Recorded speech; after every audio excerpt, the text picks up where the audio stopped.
Labdien! Šajā video es pastāstīšu par to, kā izmantojam mācību priekšmetu un klašu filtri, kas palīdz vēl ērtāk orientēties platformā Soma pieejamajos resursos. Dodieties uz viedgrāmatu sadaļu un izvēlieties sev interesējošo mācību priekšmetu. Šeit jūs varat atlasīt atsevišķas klases, un jums tiks parādīti attiecīgo klašu viedtemati.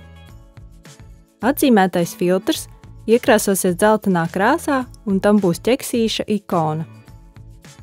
Ja izvēlēsieties filtru visas klases, tad iepriekš veiktā atlase tiks dzēsta, un atkal redzēsiet izvēlētā mācību priekšmeta viedtematus visām klasēm. Arī e-grāmatām ir pieejami mācību priekšmetu un klašu filtri. Klikšķiniet uz sadaļas filtrs un izvēlieties tās klases un mācību priekšmetus, kurus vēlaties atlasīt, un jums tiks parādīti attiecīgie resursi. Ja vēlaties atrast mācību materiālus, kas veidoti atbilstoši 2030 programmai, izvēlieties filtru atbilstoši jaunajam standartam.